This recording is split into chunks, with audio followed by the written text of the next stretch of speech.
My name is Brian Martindale, from Howard City, Michigan. Harvested this buck in Mecosta County. Had November 1st, bow kill. Had a couple years of history with this deer. We'd watched him. Had some trail camera photos. Had earlier in the year, I'd say around January, we'd seen some pictures. We knew he had made it through the season, so we were pretty excited about that. Come September, we started noticing some more photos of him, pretty regular on the trail camera. He was visiting pretty much a weekly basis, it seemed like, traveling through the property. And so at that point in time, I'd show my wife, we got pretty excited about the possibilities of this deer sticking around. And we had, come October, we were pretty well prepared as far as archery equipment and such, getting all that situated. So come October, we were pretty excited, got in the woods. Right off the bat, we started seeing them, kind of regular on the property. We seen him, I seen him 5 times in October.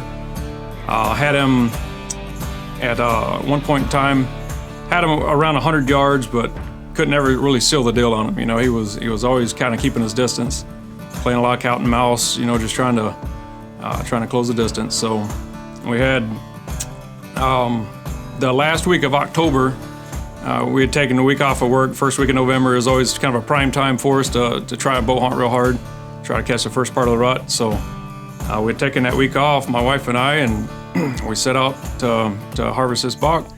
And we'd set up, November 1st was the day I'd harvested them. We'd set up, into this wood lot. We had kind of the perfect wind conditions. We had perfect, weather conditions leading up to that. The day or two prior, it got a little windy, a little hard to manage. But the day of, the weather conditions, wind was perfect, so we moved in, got set up. Now I had her sitting about 60 yards from me. And sure enough, like clockwork, he come out on the corner of the property, and he was coming right at us. And so I quick shot her a text, "Hey, big buck, get ready." So I knew at that point in time, it was like it's finally gonna happen, or at least come close to. So he came into the edge of the wood lot, and he come in walking in, and he stopped about 40 to 50 yards out, and I wasn't comfortable with the shot, just seeing the shot placement, and there's some small scrubs and stuff in front of me, so I didn't even get drawn back on him. I was wondering if I'd made a mistake with that, that last chance possibly. And for the direction he was coming, I was pretty confident he was coming into the woods. So he came in, and he made his way in right between us, and I was like, yep, this is it, it's about to happen. So at this point, he's 40 yards from her.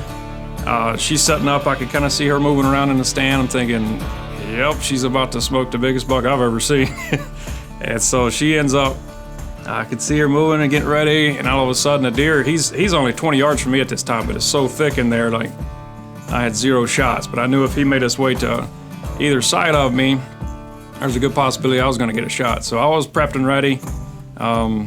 Releases on the string, just ready for something to happen. So he's standing there for like probably every bit of 3 or 4 minutes, and he's waiting and just kind of making his rubs, making a scrape, just kind of hanging out.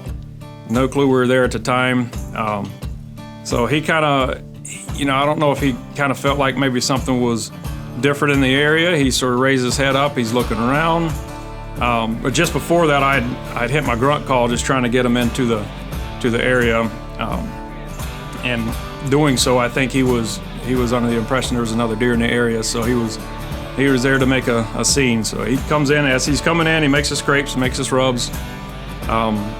He stops for a minute, he's looking around, and he starts coming right by me at that point, walks in 10 yards underneath me, and I'm only maybe 15 feet up in this tree.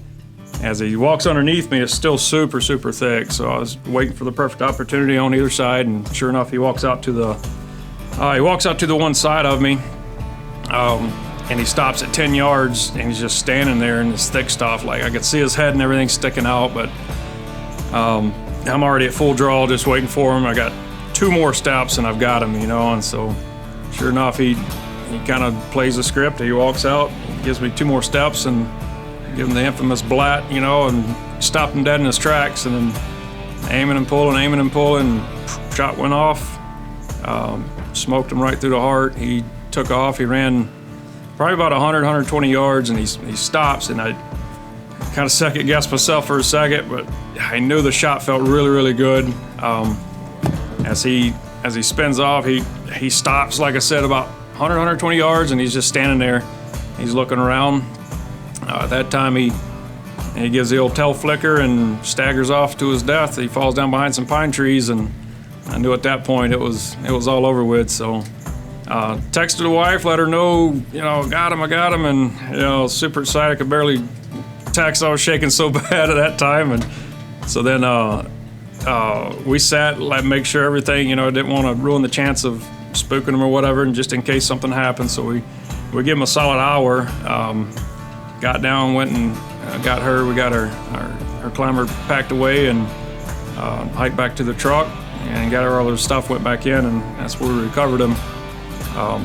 Yeah, super stoked. Put my hands on him. It was truly the buck of a lifetime, and it was so total. He was 177 and 5/8 was the net score on him. Yeah, other than that, he's buck of a lifetime.